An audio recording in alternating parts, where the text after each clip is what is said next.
Jaya Jaya Shankara Hara Hara Shankara Jaya Jaya Shankara Hara Hara Shankara Jaya Jaya Shankara Hara Hara Shankara Jaya Jaya Shankara Hara Hara Shankara. Sri Shankara Bhagavatpada has blessed posterity with a large number of invaluable compositions. These can be grouped under three broad categories. The first category is meant for the intellectually most advanced. It comprises of his systematic and detailed commentaries or bhashyams on the Upanishads, Brahma Sutra, the Bhagavad Gita, Vishnu Sahasranamam and various other scriptures. Amongst them, the Brahma Sutra, the Upanishads and the Bhagavad Gita dwell only on the realization of the self. These three together are known as the Prasthana Traya. Prasthana means setting out, which can be interpreted as to mean setting out to seek knowledge, to attain liberation, in order to mitigate the sufferings of transmigration. So, why is transmigration painful? One's pattern of life is determined by our thoughts and action. The basic principle of life is what one sows is so he reaps. There are two aspects in human life. One is mind and the other is action. Out of these two, the mind is superior as the mind exercises complete control on all our actions. Without the involvement of mind, no voluntary action can take place. Human mind is extraordinarily powerful.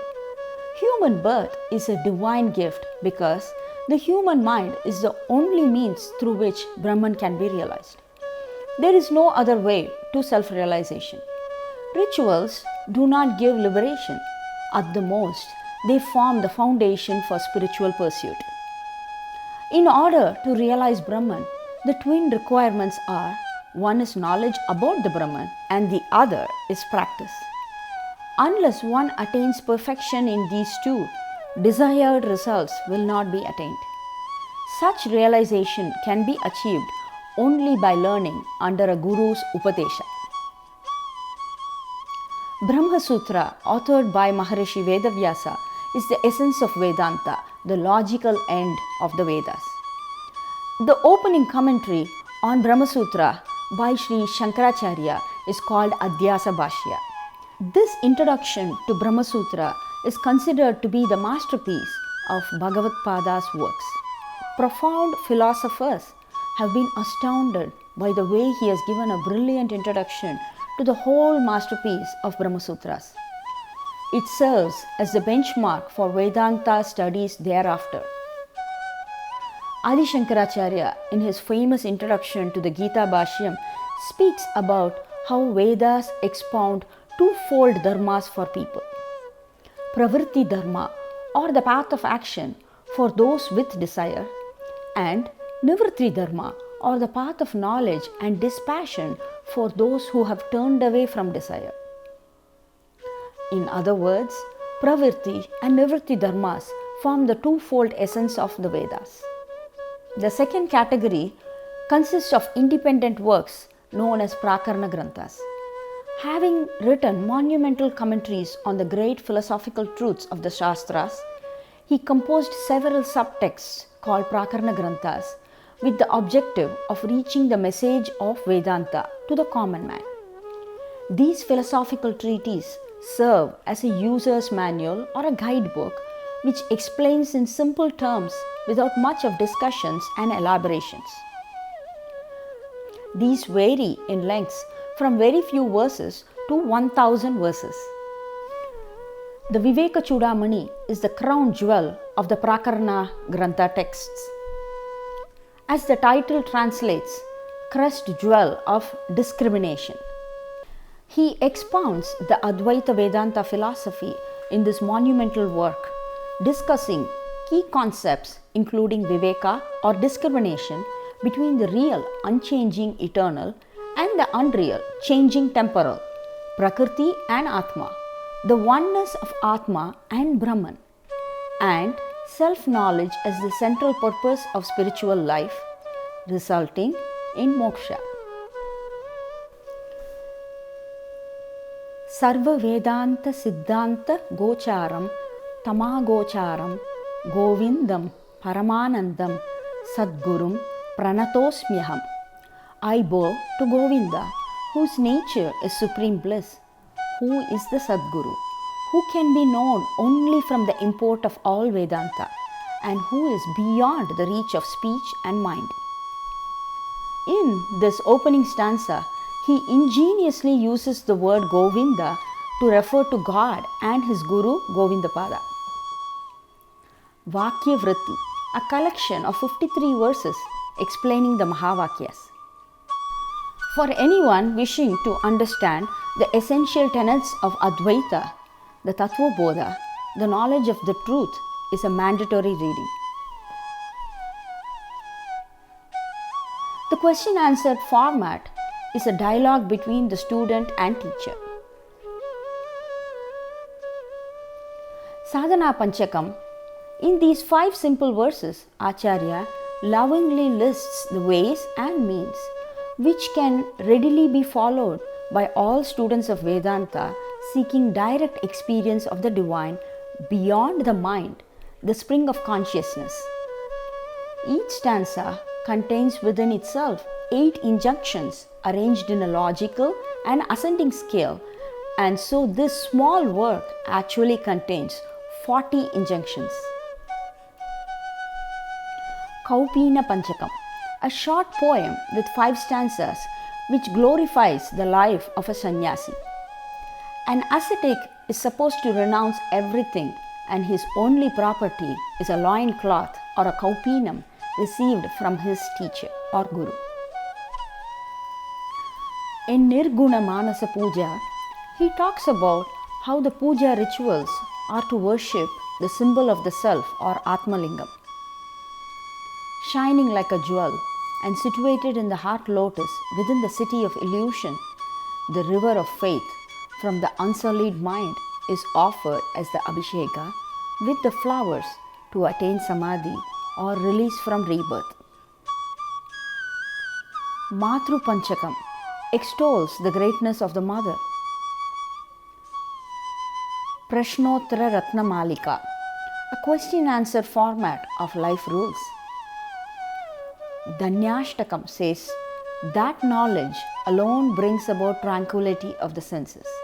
That alone is to be known, which has its significance established in the Upanishads. The one who understands this is blessed. Pratasmarana Stotram. This is a prayer consisting of 3 stanzas in which the mind, speech, and the body of the individuals are sought to be dedicated to the Supreme. The first thoughts, words, and actions of every day exert a great influence on the life of an individual.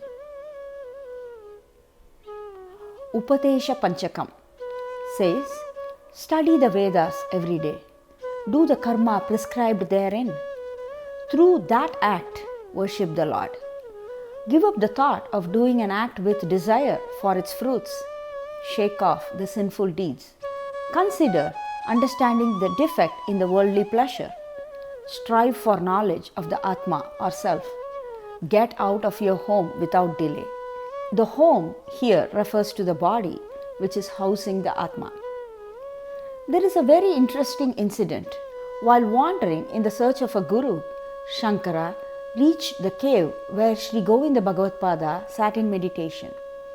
When Govindapada opened his eyes, he saw young Sankara standing in front of him with a unique sparkle in his eyes.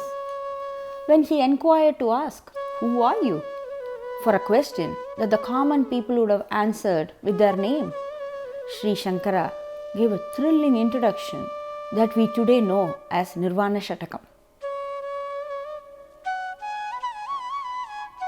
The 6 stanzas demonstrated his understanding of the true nature of the self.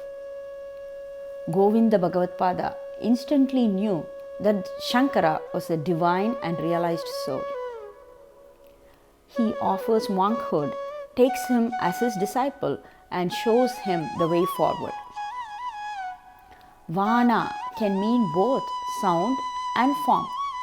Both these are not two separate entities. Everything in this existence is just varying complexities of reverberation. Nirvana means no sound, no form. This formlessness is known by the word Shiva and is seen as the cradle in which existence manifests. This same formlessness is also the true identity of each one of us. What is called Maya or illusion is this boundless identity getting identified with the physical manifestations. These manifestations include not just the body and senses, but also emotions and thoughts, which are not the true identity of the self or Atma.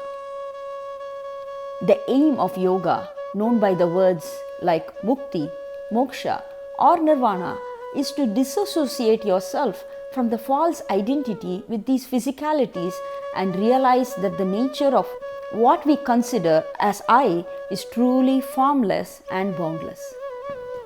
Nirvana Shatakam is not a normal conversation but an advanced text. It very briefly sums up the basic philosophy of Advaita. The instruction emphatically conveyed by the 6 verses of the Nirvana Shatakam is that identification with the body, mind, and senses is the root cause of all sorrow and that it should be given up. One should realize one's real nature as none other than the Supreme Brahman. This realization is what is known as liberation. Each stanza is a layer or veil of ignorance, and Shankara disassociates one's identity with the various faculties of the mind and body. Mano buddhyahankara chittani naham na chakshotra jigve na chagrana netre na cha vyoma bhumir na tejo na vayu chitananda rupa shivoham shivoham.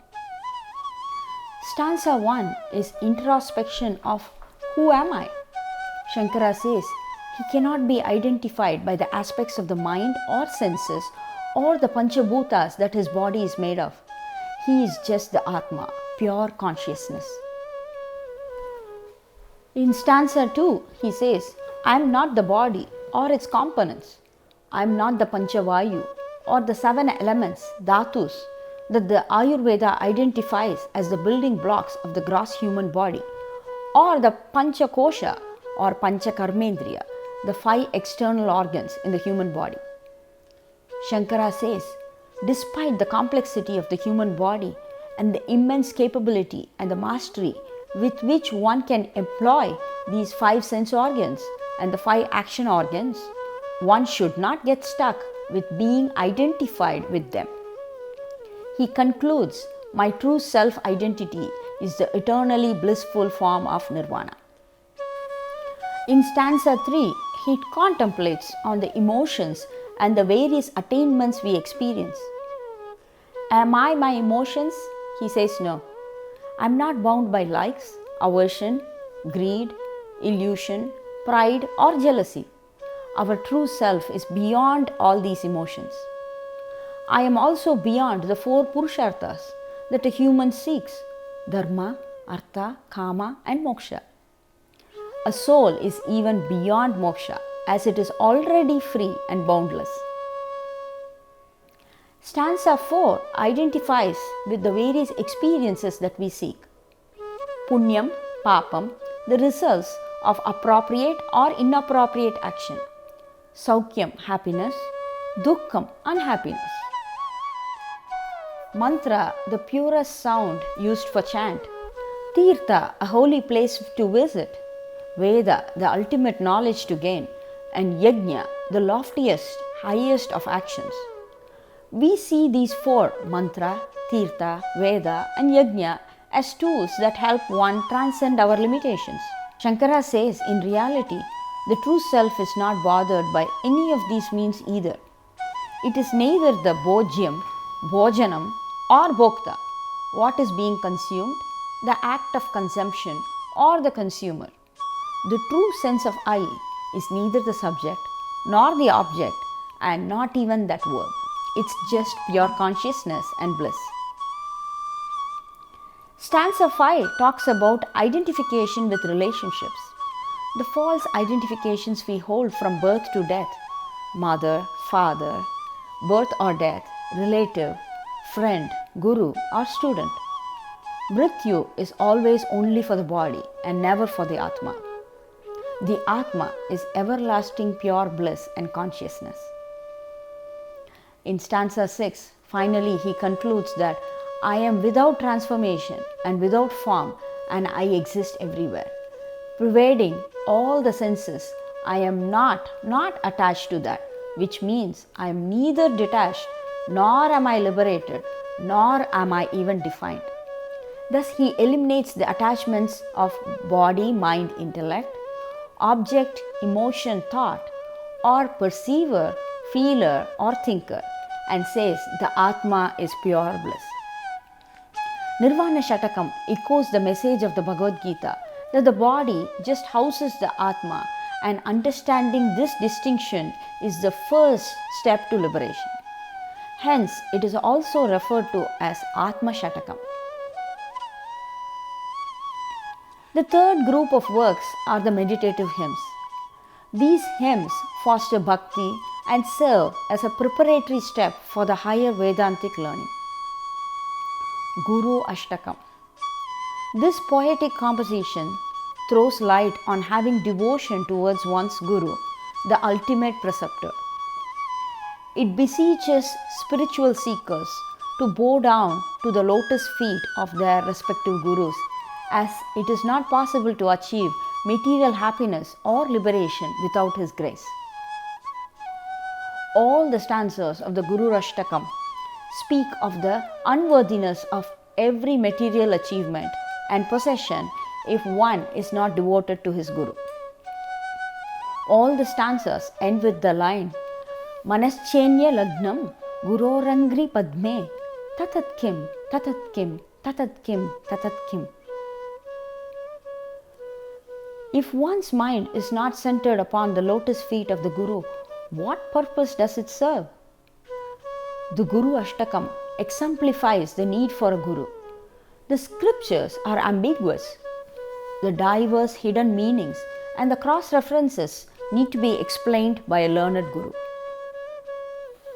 The Guru Paduka Stotram glorifies the Paduka or sandals as the boat to help cross the endless ocean of life. All his compositions contain poetic excellence that thrill the common man, touch the emotions, and carry the sadhaka forward step by step. The pronunciation and the meaning are just the first step of learning this work. We will next explore some of the meditative hymns Acharya composed glorifying the various deity forms of the Shanmatam.